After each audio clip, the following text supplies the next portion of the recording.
السلام عليكم ورحمة الله.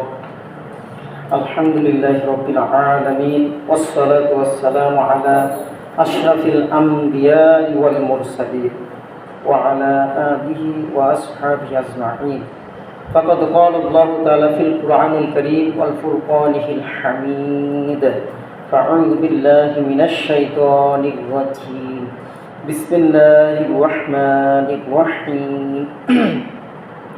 رب هب لي من الصالحين فبشرناه بغلام حليم فلما بلغ معه السعي قال يا بني إني أرى في المنام أني أذبحك فانظر ماذا ترى. قال يا أبت افعل ما تؤمر ستجدني إن شاء الله من الصابرين. صدق الله العظيم. আল্লাহ তাআলা শুকর আদায় করি যে আল্লাহ তাআলা আপনাকে আমাকে আরবি মাস জিলকদ মাসের শেষ দিকে আল্লাহ তাআলা আপনাকে আমাকে উপনীত করেছেন। আল্লাহর ঘরে মসজিদ একমাত্র আল্লাহর তৌফিকের কারণেই, রহমতের কারণে আসতে পেরেছি। সকলেই বলি আলহামদুলিল্লাহ। প্রিয় উপস্থিতি,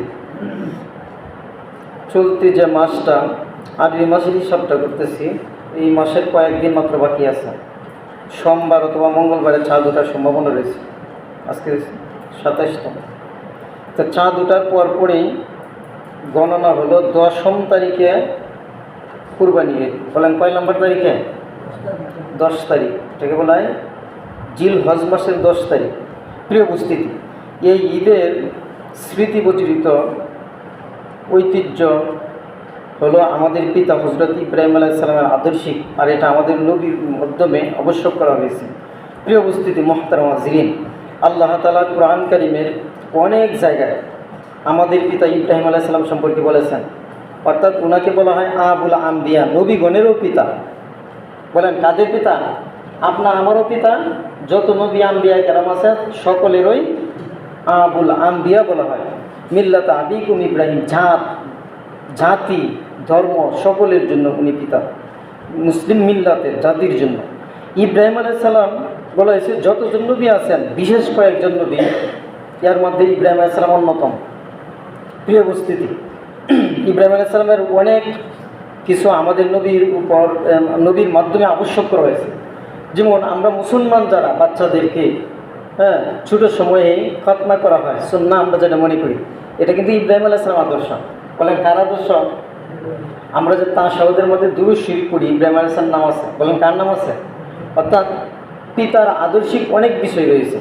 আর মৌলিক বিষয় যতগুলা আল্লাহর একত্ববাদের তাওহীদের বিষয়, সকল নবীদেরই এক ছিল। বলি না সুবহানাল্লাহ। কি ছিল? কুলু লা ইলাহা ইল্লাল্লাহ তুফলিহুন। বলেন আল্লাহ ছাড়া নবীকে উদ্দেশ্য করে বলা হয়েছে, এমনকি সকল মানুষকে উদ্দেশ্য করে বলেছে, বলেন আপনি লা ইলাহা ইল্লাল্লাহ ফাতুফলিহুন। এইটা যে ব্যক্তি বিশ্বাস করবে, বলবে, সে সফল কাম, কৃতকার্য। বলি না সুবহানাল্লাহ। প্রিয় উপস্থিতি, কুরআন কারীমের মাধ্যমে আল্লাহ তাআলা আমাদের পিতা ইব্রাহিম আলাইহিস সালাম আল্লাহর কাছে কি চাইলেন, কি বললেন, কিছু আলোচনা করেছেন। প্রিয় উপস্থিতি, আমরা জানি, বিশ্বাসও করি, সকল ক্ষমতার মালিক মূলত আল্লাহ। আল্লাহর পক্ষে সবই সম্ভব। বলেন কার পক্ষে সম্ভব? ইব্রাহিম আলাইহিস সালামের বয়স 80 বছরের ঊর্ধ্বে। এই বয়সে 86 বছর তাফসীর ইবনে কাসির রয়েছে। 86 বছর আল্লাহর কাছে চাইতেই থাকলেন, 1-2 বছর না, অসংখ্য দিন।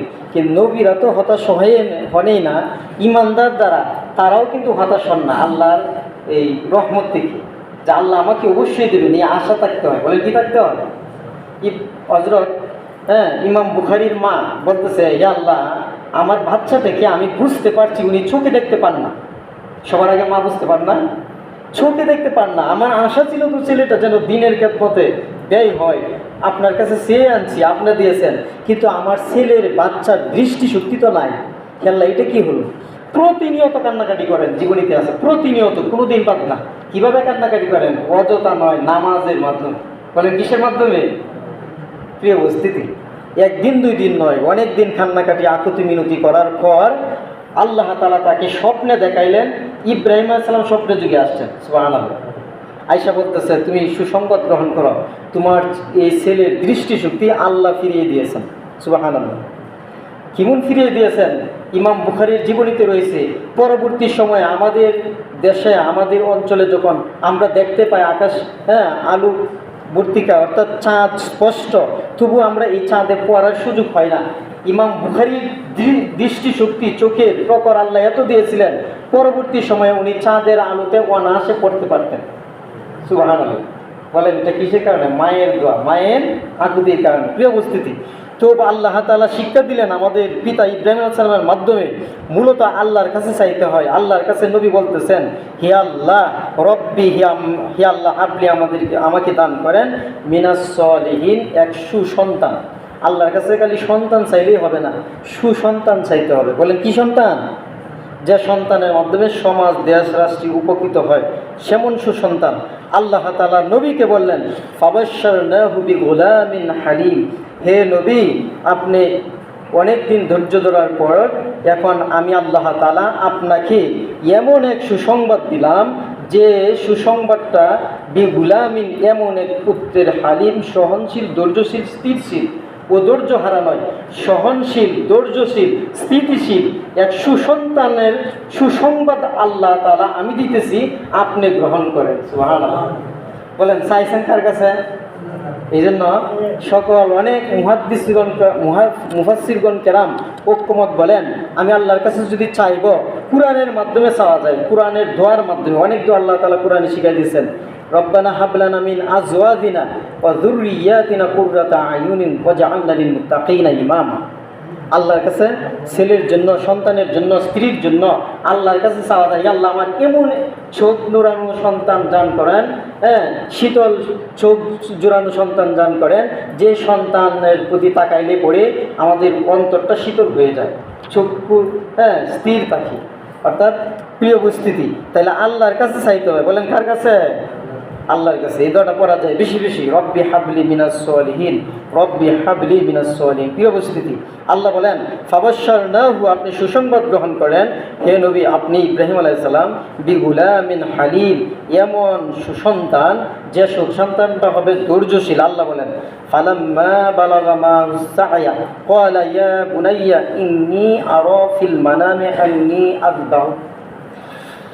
আমরা জানি ইব্রাহিম আলাইহিস সালামের কাহিনী, অনেক কিছু মোটামুটিভাবে আইডিয়া আছে, কিন্তু আল্লাহ কোরআনে কীভাবে বলতেছেন একটু মনোযোগ দিয়ে। আল্লাহ বলতেছেন ফালাম্মা বালাগা, যখন এই সন্তানটা পৌঁছলো, কেমন পৌঁছলো? মা'আস সা'য়া, চলাফেরার বয়সে, চলাফেরা করতে পারে, ছেলের প্রতি আকর্ষণ, দরদ নবীর বেশি, যেখানে যায় ছেলেটাকে নিয়ে যায়, মানে তার মহাব্বত। এমন তো হইতেই পারে, অসংখ্য দিন এত বছর পরে আল্লাহ তাআলা সন্তান দিয়েছেন, এই সন্তানটাকে চোখ আড়াল করতে চান না। প্রিয় উপস্থিতি মুহতারাম হাজিরিন, যে মা বাবার সন্তান অনেকজন রয়েছে, তাদের প্রতি কি যারা সৎ মা বাবা, যারা একনিষ্ঠভাবে সৎ মানুষ, যারা এদের জন্য তো সকল সন্তানই সমান, ঠিক না? এমনকি দেখা গেছে যে সন্তানাদি কথাবার্তা শোনে না, তাদের ব্যাপারে বেশি চিন্তায় থাকেন। প্রিয় উপস্থিতি মুহতারাম হাজিরিন, অনেকজন এই ঘটনাটা জানে, কয়েকদিন হয়েছে মাত্র, সে সন্তান সহ তার ওয়াইফকে জবাই করে ফেলেছিল, একসাথে 5 জন মানুষকে অতিষ্ঠ হয়ে জবাই করে ফেলেছে। কয়েকদিনের ঘটনা, কোন জায়গায় যায়নি, বাংলাদেশে। তো এটা মূলত কেন? রাগ, হিংসার কারণে, প্রতিহিংসার কারণে। সে বাহিরে থাকতো, প্রবাসী লোক, সে বাড়িতে আইসা তার টাকা পয়সার হিসাব পায় না, তার ভাইটা পর্যন্ত ফাইল না, অর্থাৎ তার টাকা পয়সা তার ওয়াইফের মাধ্যমে বাবার বাড়িতে প্রচলন হইত। প্রিয় উপস্থিতি, করে হাদিসে নবী বলেন যে মহিলাদের জান্নাতে যাওয়ার জন্য সহজ রাস্তার মধ্যে একটা হলো স্বামীর মাল হেফাজত করা। বলেন কার মাল?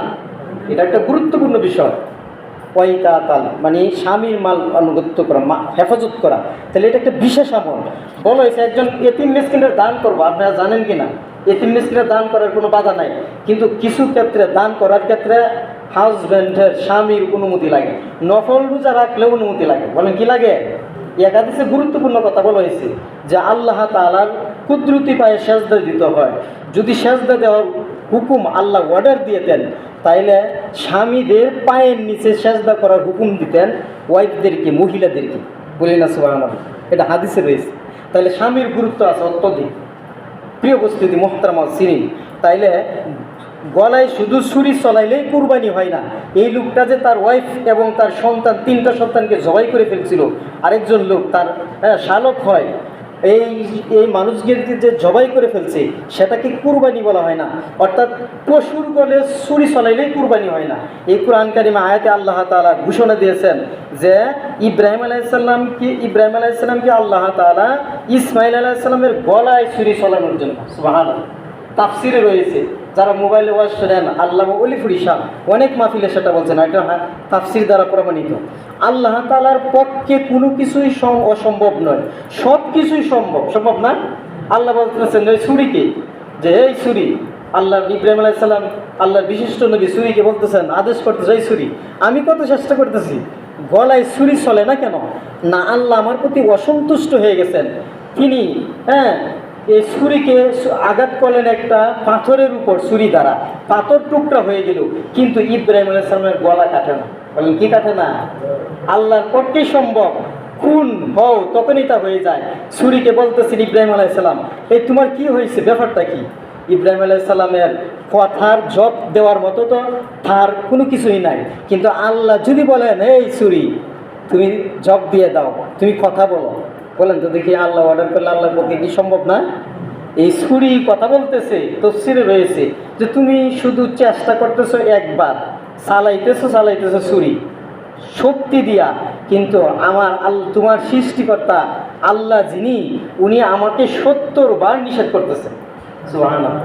এই কার গলায় ছুরি চালাইবা? আমি তো সন্তুষ্ট। বলেন না তাকবীরটা আমার সাথে, আল্লাহু আকবার, আল্লাহু আকবার, লা ইলাহা ইল্লাল্লাহু ওয়াল্লাহু আকবার, আল্লাহু আকবার, ওয়ালিল্লাহিল হামদ। এই তাকবীরগুলো জিবরিল আমিন ইব্রাহিম আলাইহিস সালাম এবং ইসমাঈল আলাইহিস সালামের সমন্বয়ে হয়েছিল। এই জন্য সামনের মাস যেটা আসতেছে জিলহজ মাসের ঈদের পূর্বের দিন, অর্থাৎ 9 তারিখ আরবি তারিখ, ঈদের আগের দিন ফজর থেকে ঈদের 3য় দিন আসর পর্যন্ত মোট 5 দিন, বলেন কয় দিন? এই তাকবীরটা বলা জরুরি। কুরবানি করা যেমন ওয়াজিব, এই তাকবীর বলা সুন্নত নয়, গুরুত্বপূর্ণ বলা হয়েছে, ওয়াজিব। সবাই বলেন কি? প্রত্যেক ফরজ নামাজের পর নারী পুরুষ বালেগ ছেলে মেয়ে সকলের প্রতি কেন আল্লাহকে পছন্দ করে নিয়েছেন এই তাকবীরগুলা।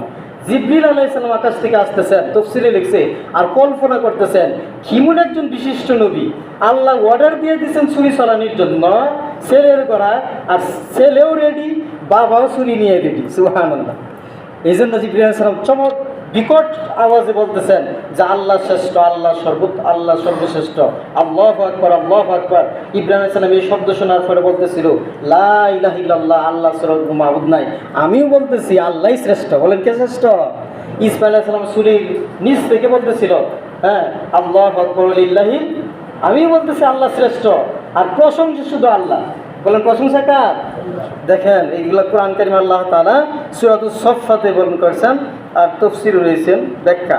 আল্লাহ তাআলার নবী, বিশিষ্ট নবী ইব্রাহিম আলাইহিস সালাম তার ছেলেকে বলতেছেন ইয়া বুনাইয়া। এই যে যারা হজ করছেন তারা অবগত, আর যারা হজ করেছেন তারাও অনেকজনই জানি, কঙ্কর নিক্ষেপ করতে হয়। বলেন কি নিক্ষেপ করতে হয়?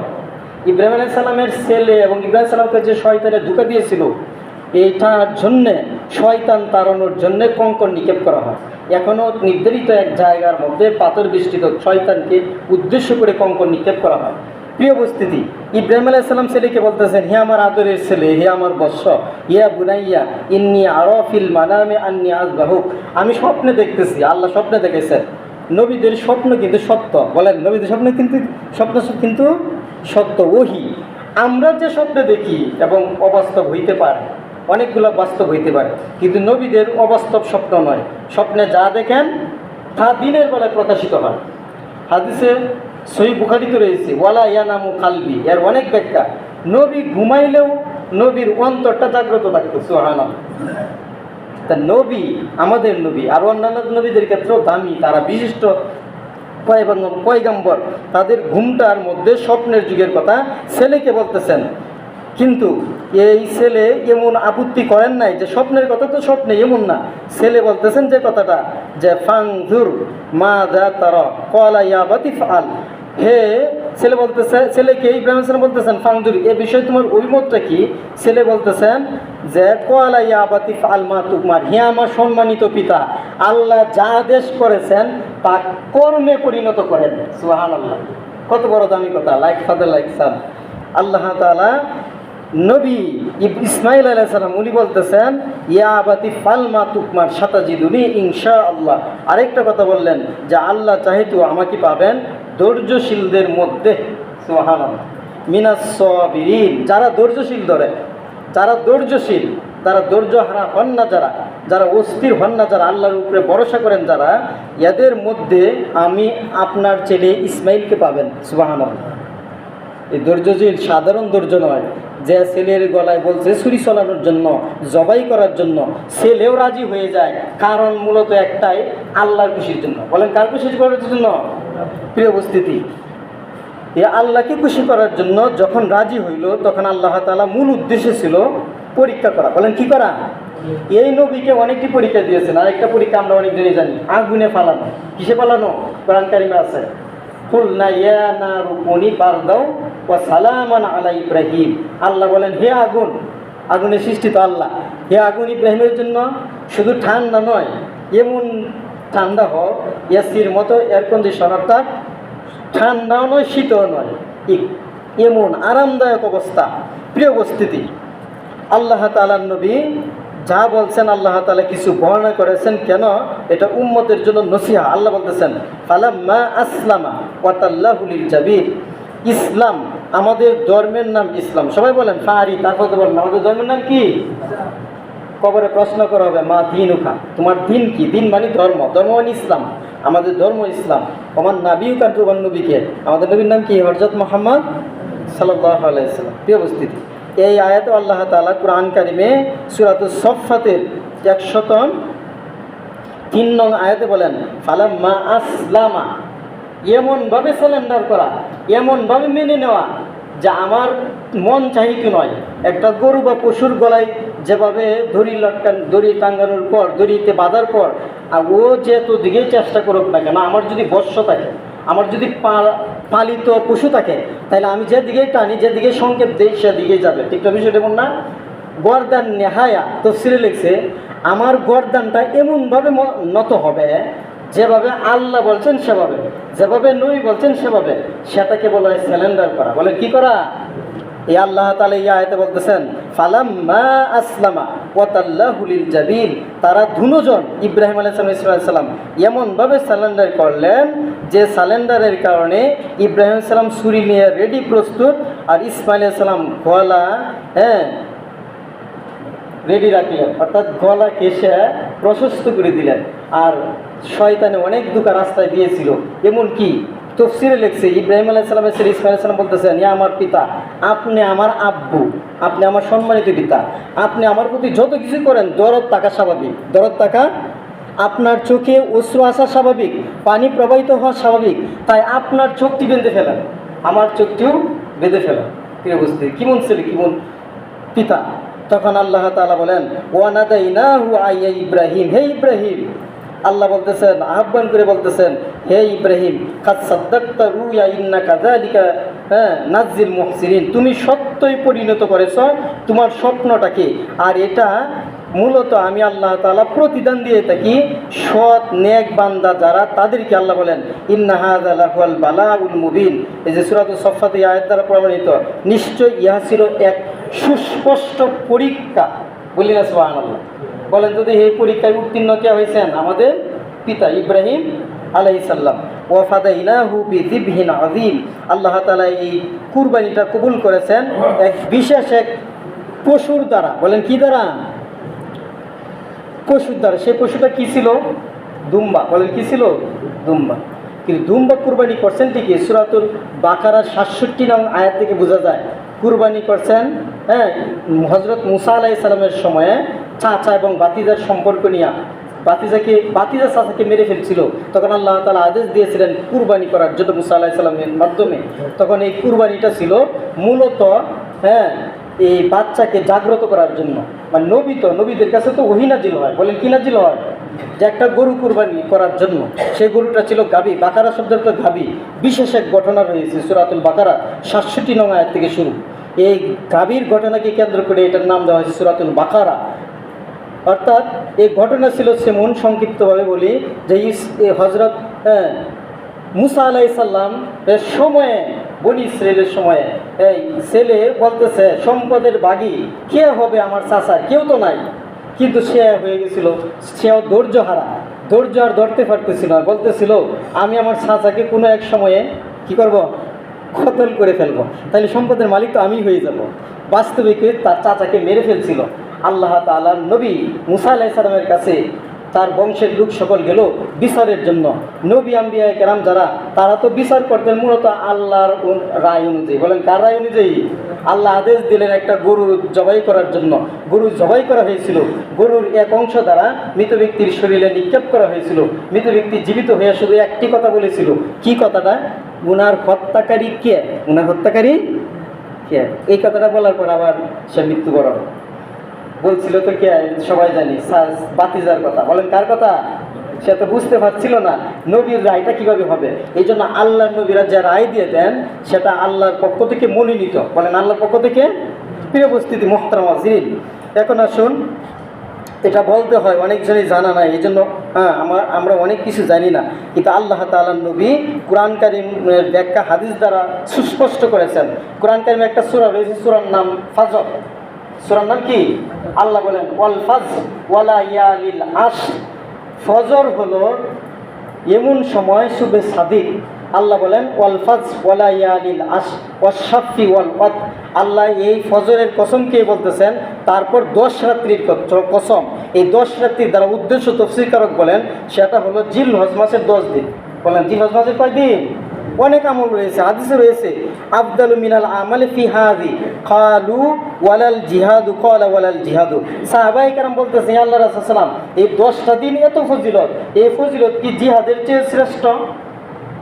আমরা তো জানি জিহাদ একটা পবিত্র ইবাদত, কিন্তু অনেকজনে জানে না, না জানার কারণে মহাবিপদ অনেক কথা বলে। কিন্তু জিহাদ একটা পবিত্র ইবাদত। এই ইবাদতটা কি? আপনার সামনে আমাকে অন্যায়ভাবে কেউ আঘাত করলো, আপনি প্রতিবাদ করলেন, এটার নাম জিহাদ। বলেন এটার নাম কি? মানে অন্যায়ের প্রতিবাদ করা, অন্যায়ের আল্লাহর জন্য। প্রিয় উপস্থিতি, আর আল্লাহর জমিনে দিন কায়েমের জন্য চেষ্টা করা, সেটাও জিহাদ। তাহলে আল্লাহর নবীকে প্রশ্ন করলেন সাহাবায়ে কেরাম যে 10টা দিনের ফজিলত এত বেশি, সেটা কি জিহাদের চেয়েও বেশি? আল্লাহ নবী বলেন ইল্লা রাজুলুন খারাজা ইউখাতিরু বিনাফসি ওয়া মালিহি। যারা জিহাদের থাকা অবস্থায় তার জান সম্পদ ব্যয় করলো, সে ফিরে আসলো না, কোনো কিছু নিয়ে ফিরে আসলো না, অর্থাৎ মৃত্যুবরণ করলো, ওই ব্যক্তিটার কথা ভিন্ন, ওই ব্যক্তিটার কথা ভিন্ন। সে কিন্তু এই 10টা দিন অনেক ফজিলত, 10টা দিনের অনেকটি আমলও রয়েছে, অনেকজনই জানি না। যেমন আজকে ধরে নেন ক্যালেন্ডার হিসাবে 27ও হয়, আরেক জায়গায় 26ও হয়। ধরে নিলাম 26 বা 27, আজকে ধরে নেন 26-27 তারিখ। তাইলে মাস শেষ হওয়ার জন্য, আরবি মাস শেষ হয় বিশেষ করে সর্বোচ্চ 30-এর উপরে হয় না, 29-এ হয়ে যায়। তাহলে ধরেন আজকে যদি 27 তারিখ হয়, তাহলে আর বাকি আছে 3 দিন। বলেন কয় দিন? শনিবার, রোববার, সোমবার। সোমবারে চাঁদ ওঠার সম্ভাবনা রয়েছে, কিন্তু আরেক ক্যালেন্ডার হিসাবের মধ্যে, অর্থাৎ পত্রিকায় যেটা দেখবেন সেটা সম্ভাবনা বেশি অংশ সঠিক, কারণ চাঁদ দেখার পরে গণনা হয়েছে। আর অনেক ক্যালেন্ডারের মধ্যে কিছু আছে, ধরলাম 26 বা 27 সোম অথবা মঙ্গলবারে যদি চাঁদ উঠে, তাইলে আর 10 দিন পরে 10 দিন পরে বাংলাদেশ হিসাব করে রাখছে 28 তারিখে। বলেন কয় তারিখ? ইংলিশ 28 তারিখ, আরবি 10 তারিখ, জিলহজ মাসের 10 তারিখ। এই চাঁদ উঠার আগ পর্যন্ত কিছু আমল রয়েছে। 1 নাম্বার আমল, হাজি সাহেবরা যখন হজ করে তখন তাদের শরীরের কোনো কিছু কর্তন করে না, কাটে না, নখ কাটেন না, চুল কাটেন না। তদ্রূপভাবে চাঁদ উঠার পূর্বে কাটাকাটির কাজ শেষ করা, চাঁদ উঠার পরে না কাটা, ঈদের দিন কাটা। বলেন কোন দিন? এটা একটা আমল, বিশেষ আমল। আর অনেকজনের রোজাও রাখে না, কিন্তু বিশেষ রোজার ফজিলত সম্পর্কে বলা হয়েছে আরাফার দিনের রোজা। মানে আমাদের বাংলাদেশের হিসাবে ধরেন 10 তারিখ যদি 28 তারিখ যদি ঈদ হয়, আর পূর্বের দিন, এই রোজাটাকে নফল রোজা বলা হয়। বলে কি রোজা বলা হয়? কাবলাহু ওয়া বাদাহু। হাদিসে রয়েছে একটা নফল রোজা রাখার পরে, পূর্বে এবং পরে, আল্লাহ তাআলা গুনাহ মাফ করে দেন। সুবহানাল্লাহ। নফল রোজা রাখলে সব আছে, না রাখলে গুনাহ নাই। নফল আমল করলে সব আছে, না রাখলে গুনাহ নাই। কিন্তু আল্লাহর যদি আপনি প্রিয় পাত্র হতে চান, আল্লাহর যদি বন্ধু ওলি হিসেবে কবুল করার জন্য ফেরেশতার মাধ্যমে খাতায় নাম লেখাতে চান, তাহলে আপনার নফল আমলও করতে হবে। মানে কি আমল করতে হবে? যেমন হাদিসে অনেক গুরুত্ব দেওয়া হয়েছে, অনেক হুজুরকে পাওয়া যায় বয়ান চলাকালীনও না, আমি দেখছি উপরে এই যে শহীদ মসজিদে অনেক হুজুর আইসা নামাজ পড়ে। এই নামাজ পড়ার কারণ আছে যে মসজিদে যেহেতু ঢুকছি, এই যে বাহিরে যারা সবার আইডিয়া আছে, মসজিদে ঢুকলে কোনো কথা নাই, নামাজ পড়তে হবে। মসজিদে ঢুকলেই এই নামাজটাকে বলা হয় কাবলুল জুমা অথবা তাহিয়াতুল ওযু বা মসজিদের পবিত্র। আমি এমন একটা জায়গায় ঢুকতেছি যে জায়গাটা হলো ইবাদতের জায়গা। বলেন কিসের জায়গা? সম্মানার্থে, অর্থাৎ 2 রাকাত নামাজ পড়া। এই নামাজটাকে বলা হয় কাবলাল, কি বলে? কাবলুল জুমা। কাবলুল অর্থ পূর্ব, জুমার ওই পূর্বের দিন আমরা যেটা মনে করি। কাবলুল মাসাজিদ অর্থাৎ মসজিদে প্রবেশ করার পূর্বে মন মানসিকতা স্থির করা, অর্থাৎ জুমার নামাজ অর্থাৎ 2 রাকাত পড়া। শুধু জুমার দিন নয়, যে কোনো দিন আমি যে কোনো জায়গায় যাই, যদি এই মসজিদ যদি হয়, আমি পবিত্রতা অর্জন করার দ্বারা, উজু করার দ্বারায় মসজিদে পড়ে নিলাম 2 রাকাত নামাজ, আমার বিভিন্ন কাজ থাকতে পারে, আল্লাহর কাছে চাইলাম। এটা একটা ভালো গুণ। বলেন কি গুণ? ওয়াকুল্লা শাইইন আহসাইনাহু কিতাবা। হাদিসের কুরআন কারীম আল্লাহ তাআলা নবীর মাধ্যমে জানাইছেন ওয়াকুল্লা শাইইন, এই সমস্ত কিছু আহসাইনাহু জবাব হইতেছে, মানে রেকর্ড হইতেছে। এই রেকর্ডটা হাসরের দিন প্রকাশ হবে। আপনার আমল নামা কোন কোন জায়গাগুলো আপনার কুদরতি পায়, আল্লাহর কুদরতি পায় সেজদা দিচ্ছে, মাটিগুলা সাক্ষী দিবে। বলেন কি সাক্ষী দিবে? জায়গাগুলা সাক্ষী দিবে। তাহলে আসুন আপনার আমার সেজদার স্থান যেন বেশি হয়। বলা হয়েছে একটা সেজদা যদি আপনার কবুল হয়, নামাজ তো পড়তে হবে 5 ওয়াক্তই, কিন্তু কিছু গন্ডামি আছে দেশ, এরা বলে সেজদার মতো সেজদা একটা দিলেই হয়। আমাদের এই সমাজেও কিছু লুকছি এখনও তাদের মুরিদ আছে, এরা কাছে বললে আপনার কথাতে পারবেন না। এদের কাছে শুধু যুক্তিতে পারা যায় না, কিন্তু পারা যায় একটাই, আলেম ওলামাদের সামনে আসলে এরা কথাই বলে না। আমরা দেখছি অনেকজনই অনেক কিছু কথা ছাপাছাপি করে। এক লোক একদিন বলতেছে নবীর নামাজ কয় ওয়াক্ত ছিল। আশ্চর্য প্রশ্ন না? আমি কই নবীর নামাজ জয় ছিল, এর আগে আপনি বললেন আজকে আপনি ফজরের নামাজটা পড়ছেন কিনা? কয় না। নবীর নামাজ কয়েক তো ছিল, এটা আপনি মাত্র জানেন কেন? আল্লাহ তাআলা কুরআন কারীমে অনেক জায়গায় আছে। সূরা বনি ইসরাঈল আছে আতিবুস সালাহ লিতুলুকি শামস ইলা গাসাকিল লাইল ওয়া কুরআনাল ফাজর ইন্না কুরআনাল ফাজর কানা মাশহুদা। সূরা বনি ইসরাঈল আয়াত দ্বারা বোঝা যায় সূর্যোদয় থেকে সূর্যাস্ত পর্যন্ত কোনো নামাজ বাদ নয়। আপনি নবীটা পূজার আগে আল্লাহ আগে তো বুঝবেন আল্লাহ কি বলছেন নামাজ সম্পর্কে। নবীর নামাজ 5 ওয়াক্তই শুধু ছিল না, নবীর নামাজ অনেক ওয়াক্ত ছিল। বিষয়টা এমন না? নবী তো তাহাজ্জুদ নামাজ পড়তেন, আমরা তাহাজ্জুদ নামাজ পড়ি না, কিন্তু নবীর উপর তো আবশ্যক ছিল। কি ছিল? আবশ্যক ছিল। মিসওয়াক যে আমরা করি, মিসওয়াক সম্পর্কে বলা হয়েছে, আর ইয়াসার নামাজ সম্পর্কে বলা হয়েছে, এই যে বেতর সম্পর্কে বলা হয়েছে। যদি কষ্টকর না হইতো উম্মতের, তাহলে আল্লাহ তাআলা আবশ্যক করে দিতেন, আমার উম্মতদেরকে আবশ্যক করে দিতেন। তাইলে এটা আবশ্যক করা হয় না, কিন্তু নবীর উপর আবশ্যক ছিল। তাহলে আসুন আল্লাহর হুকুম মানবো, নবীর তরিকা চলবো। আমরা কুরবানি যারা দিব, আসতেছে কুরবানির মন মানসিকতা নেওয়ার যেন সহি হয়, আল্লাহ তৌফিক দান করেন, বলে আমিন। এই যে রুফার হিসাব কিন্তু অনেক বর্তমানে প্রায় অনেক টাকা উড়ি হয়ে যায়, প্রায় 40-এর উপরে। বর্তমান এই বছরের হিসাব অনুযায়ী টাকার পরিমাণও বেশি হবে। টাকা হইলেই খালি কুরবানি বেশি তেমন না। আমার বাসায় সম্পদ আছে, মাল আছে, এগুলো দেখতে হবে। অতিরিক্ত সম্পদ যেগুলা, জমিনের হিসাব নাই, বাসা বাড়ির হিসাব নাই, আমি এই ফ্রিজ ব্যবহার করি, যতগুলা ব্যবহার করা বস্তু, এমনকি স্বর্ণ অলংকার যদি অপ্রয়োজনীয় থাকে, যতগুলো স্বর্ণ ব্যবহার করে মহিলারা, মহিলারা ব্যবহার করে, এই ব্যবহার করা স্বর্ণ ছাড়া এমনও অনেকজনের স্বর্ণ আছে হেফাজতে আছে না? এইগুলোর হিসাব যদি আপনার হয়ে যায় 52.5 তোলা, বর্তমান টাকার পরিমাণ হিসাব করলে হয়ে যাবে প্রায় 2 লাখের উপরে বর্তমান হিসাব টাকার পরিমাণ। অর্থাৎ একজন অভিজ্ঞ যিনি, ফকি যিনি, আলেম যিনি, উনি যে রায় দিবে, আমি যদি জানি না, বুঝি না, আমার কতগুলো হিসাব হয়েছে কিনা, আমার উপরে কুরবানি ওয়াজিব হয়েছে কিনা, যদি হয়ে যায় তাহলে আমার দিতেই হবে, আমার দিতেই হবে। কেন দিতে হবে? এটা ওয়াজিব, জরুরি, আবশ্যক। একজন ব্যক্তি 5 ওয়াক্ত নামাজ পড়ে, ওই ব্যক্তি কখনো ইয়াসার নামাজ ছাড়বে না, বেতরটাও ছাড়বে না। একজন ব্যক্তি যদি নামাজ কাজা হয়ে যায়, সে জানে ইয়াসার নামাজ পড়লে বেতর সহ করতে হবে, বলেন কি সহ? বিশেষ কারণ হচ্ছে সুন্নত ছাড়া যায়, কিন্তু বেতর ছাড়া যায় না। বলেন কি ছাড়া যায় না? 3 রাকাত বেতর প্রতি বছরে 2 সময় যে আমরা নামাজ পড়ি, ঈদুল ফিতর, ঈদুল আজহা, ওয়াজিব নামাজ। বলেন কি নামাজ? বেতর নামাজ ওয়াজিব, 2 ঈদের নামাজ ওয়াজিব। এই ওয়াজিবগুলা আপনার একটার চেয়ে একটা কম নয়। এই যে আসতেছে অনেকজনে এটা পড়ি, অনেকজন আমি জিজ্ঞাসা করি এটা কি পার্সেন্ট করে, না আমার তো ধারণা নাই। এই জন্য জুড়ে জুড়ে পড়া তাকবীরটা, আল্লাহু আকবার, আল্লাহু আকবার, লা ইলাহা ইল্লাল্লাহু, আল্লাহু আকবার, আল্লাহু আকবার ওয়ালিল্লাহিল হামদ। সেই তাকবীরটাও ওয়াজিব। তাকবীরটা কি? মহিলাদেরকে জাগ্রত পড়াবো এবং কি নিজের যতটুকু পেঁচ আছে পেঁচটা ভাঙবো। তাহলে ওয়াজিব যতগুলো রয়েছে আমি মুসলমান হিসেবে ছাড়া যাবে না। বলেন কি করা যাবে না? ছাড়া যাবে না। তাহলে ওয়াজিব যদি না ছাড়া যায় তাহলে ফরজ কি ছাড়া যাবে? আল্লাহ বলতেছেন ফাসল্লি লিরাব্বিকা ওয়ানহার, ফাসল্লি সালাত আদায় করেন। তাহলে নামাজ আগে, কুরবানি পরে। সবাই বলেন নামাজ আগে না কুরবানি আগে? নামাজ আগে। ফাসল্লি শব্দের অর্থ হে নবী আপনি নামাজ আদায় করুন, ওয়ানহার তারপর কুরবানি করেন। নহর বলা হয় যে উটের, আমরা যেভাবে পশু কুরবানি করি ছুরি চলায়, উটের গলায় ছুরি চলানো না, শুধু খালি একটা ফাড় দিলেও বিশেষ জায়গায়, ঠিক না? প্রিয় উপস্থিতি, এটাকে কুরবানিও বলা হয়।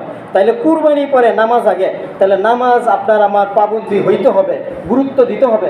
আমার মহল্লা, আমার চাচা, আমার ভাতিজা যারা পড়ে না তাদেরকে গুরুত্ব সহকারে হাসি মুখে হেকমতের সহিত দাওয়াত দিব। বলেন কি দিব?